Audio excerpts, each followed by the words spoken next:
பிடியதன் உருவமை குலமிகு கரியது வடிகொடு தனதடி வழிபடும் அவரிடர் கடி கணபதி வர அருளில் மிகக்கூடிய வடிவினர் பயில் வழி வளமுறை இறையே. துலாம் ராசி. துலாம் மதிப்பு, துலாம் மரியாதை, துலாம் நீதி, துலாம் நேர்மை, துலாம் தான் தப்பு செய்தாலும் பிடிக்காத தன்மை, அத்தனைக்கு சொந்தக்காரர். எல்லாம் சொல்றீங்க, ஒண்ணுமே நடக்க மாட்டேங்குது. எல்லாம் சொல்றீங்க, ஆனா ஒண்ணுமே நடக்கல. எப்படி நடக்கும்? கொடுக்கல் வாங்கல கவனம். குரு அட்டமாதிபதி குரு. வீட்டுக்காரமா சம்பாரிச்சாலும் நிறைய செலவு. நீங்க சம்பாதிக்கவே மாட்டீங்க. நீங்க பேசியே வந்துடுவீங்க. வீட்டுக்காரமா சம்பாதிக்கிறதுலயே கவனமாவும் இருக்க மாட்டீங்க.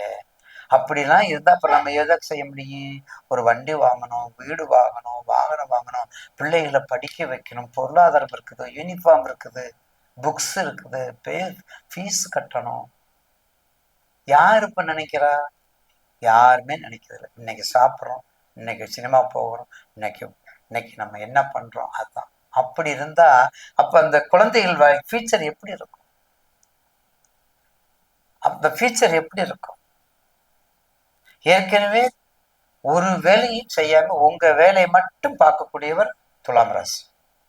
அப்ப ராசிநாதன் கொஞ்சம் பொறுத்துக்குங்க. உங்களுக்கு 2 பிளஸ் பாயிண்ட் பக்காவான பாயிண்ட் இருக்கு. 2 பாயிண்ட் பக்காவான பாயிண்ட். என்னையிலிருந்து 7/7/2025. 7/7/2025 இருந்து நல்ல பாயிண்ட். எப்படி?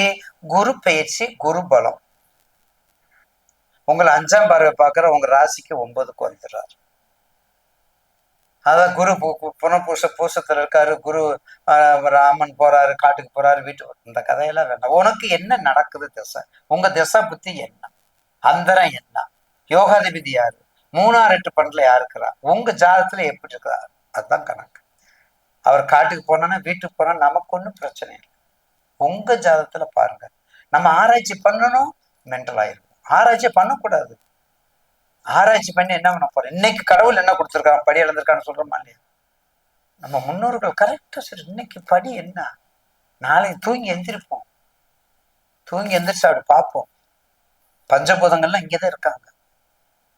இப்படி பார்ப்போம். அவர் கொடுத்துருவாரு, நல்ல ஒரு வழியை காமிச்சிருவாரு. அதனால இப்படி காமிச்சிட்டு இப்படி தூங்கி எந்திரிச்சுன்னு அப்படி பாருங்க. இங்கேயே எல்லாரும் 33 கோடி தேவர்களும் பஞ்ச லோகங்களும் பஞ்ச பூதங்கள் இருக்கிறாங்க.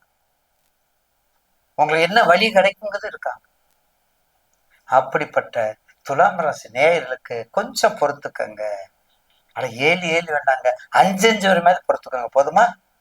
5/5 வரையும் பொறுத்துக்கோங்க. 5/5 பொறுத்தா கூட உங்களுக்கு ஒரு ஒரு ஒரு முழங்கால் பசிங்க மாதிரி ஒரு பசி தாங்கிடுவீங்க.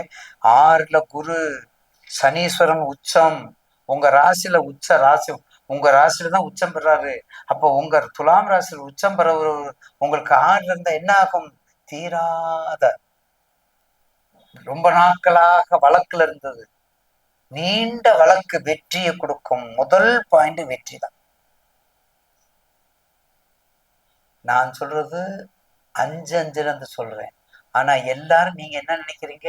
சுவாமி ஐயா 33லயே சனி பயிற்சி வந்துருது, நீங்க ஏன் 5/5 சொல்றீங்கன்னு கேட்பீங்க. 33ல சனி பயிற்சின்னா 31/3 உங்களுக்கு ராஜயோகமா, சக்கரவர்த்தி யோகமா? உங்களுக்கு என்ன தசை பத்தி நடக்குன்னு பார்க்கணும்ல. உங்களுக்கு பாக்கியாதிபதி எங்க இருக்காருன்னு பார்க்கணும்ல. அட்டமாதிபதி எங்க இருக்காருன்னு பார்க்கணும்ல. இது எல்லாம் பார்க்கறதுலயே அந்த டைம் ஆயிரும். ஒன்றும் கொஞ்சம் கொஞ்சமா கொடுக்கட்டும். அவர் மென்மையானவர், அருளில் வன்மையானவர். கொடுப்பறதுல அவருக்கு நிகர் அவர் தான், கெடுக்கிறதுலயும் நிகர் அவர் தான். அதனால மிக கவனமாக இருக்கார். கண்டிப்பாக கவனமாக இருக்கணும். தேவி வழிபாடு, சனீஸ்வரர் வழிபாடு, துலாம் ராசிகள் பைரவர் வழிபாடு, சனீஸ்வரர் வழிபாடு, பஞ்ச பாண்டவர்களுடைய வழிபாடு. ஏன்னா தர்மத்தை பத்தி அவங்க சதா சிந்தித்துட்டு இருந்தவங்க. பஞ்ச பாண்டவர் வழிபாடு. அதே மாதிரி தசரதர் சீதா ராமரோட இருப்பாங்க பார்த்தீங்களா, அந்த மாதிரி மொத்த குடும்ப சகேதரா இருக்கும் குடும்ப படம். அதே மாதிரி சிவ குடும்ப படம். இப்படிப்பட்ட வழிபாடு இதெல்லாம் பண்ணி வாங்க. கண்டிப்பாக உங்களுக்கு இந்த சனி பயிற்சி இன்னொரு 3 மாசம் இன்னொரு 3 மாசத்துல முயற்சி செய்து வெற்றியை கொடுக்கக்கூடிய வாசல் கதவு உங்களுக்கு திறக்கும். உங்களுக்கு பள்ளி வாசல் கதவு திறக்கும், சொர்க்க வாசல் கதவு திறக்கும். அது என்னங்க பள்ளி வாசல், சொர்க்க வாசல், இன்னொரு வாசலும் இருக்குது. எல்லாமே ஒரு வாசல் தான், எல்லாமே ஒண்ணுதான். நமக்கு தேவையானதை நம்ம பிரிச்சுக்கிறோம். எனவே துலாம் ராசி நேயர்களுக்கு ஒரு மகத்தான நல்ல சந்ததம், சந்ததி வழிபடக்கூடிய வழிபாடு, குலதெய்வ வழிபாடு.